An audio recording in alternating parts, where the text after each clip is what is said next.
Morning light settled over Jerusalem as Pilate stepped into the doorway of the Praetorium.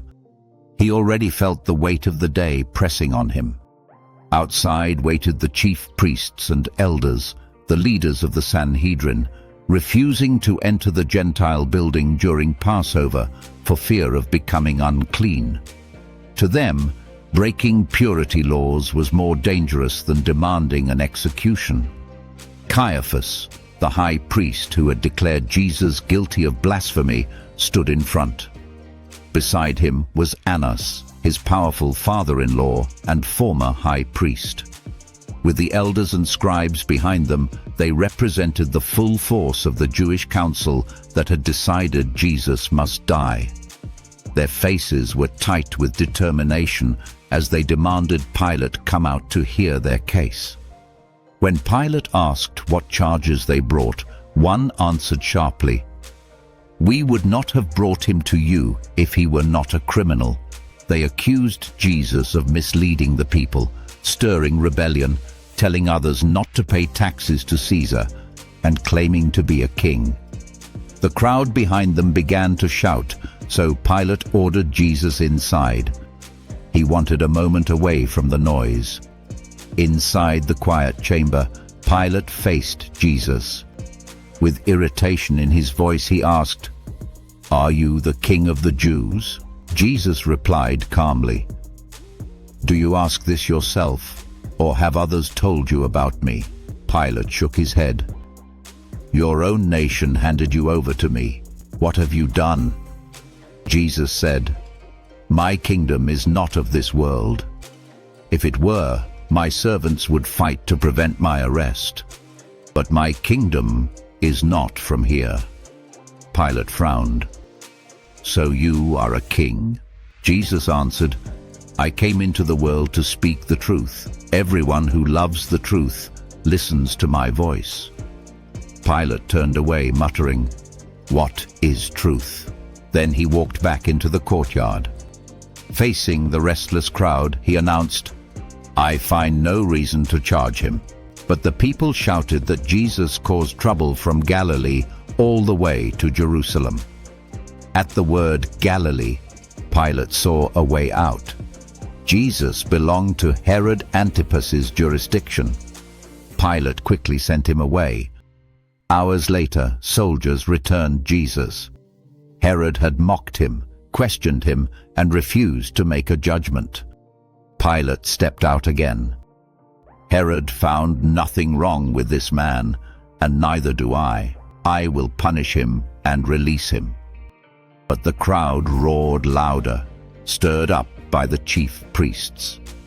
Pilate hesitated. He knew the tension was dangerous. Jerusalem was overflowing with pilgrims for Passover. One spark could start a riot, and Rome would blame him for losing control. And he was already on thin ice with Rome. Reports of his past mistakes, raiding the temple treasury, causing unrest, mishandling protests, had reached Emperor Tiberius.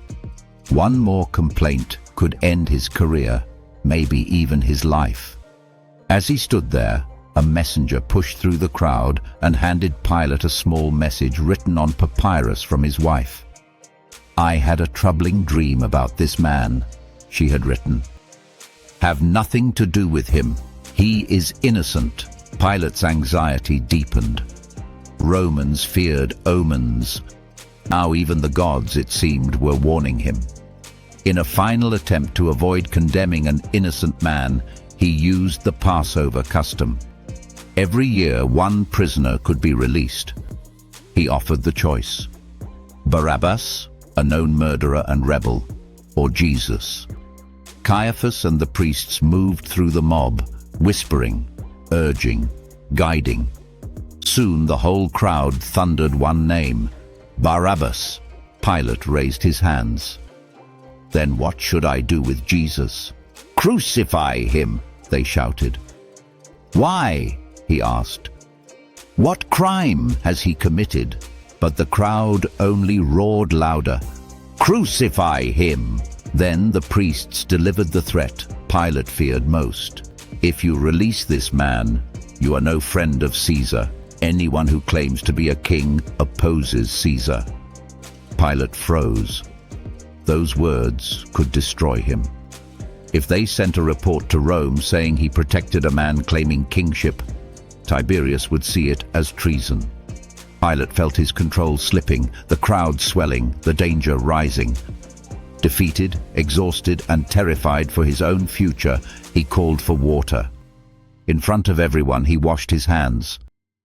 "I am innocent of this man's blood," he said. "The responsibility is yours." The crowd answered coldly, "His blood be on us and on our children." Pilate ordered Barabbas released. Soldiers took Jesus, whipped him, twisted thorny branches into a crown, and draped a purple robe over his shoulders. They mocked him, hitting him, saying, "Hail, King of the Jews!" At last, Pilate gave the final order for crucifixion. Before Jesus was led away, he instructed that a sign be placed above the cross reading, "Jesus of Nazareth, the King of the Jews." When the chief priests demanded the wording be changed to say Jesus only claimed to be king, Pilate turned away and said firmly, "What I have written, I have written."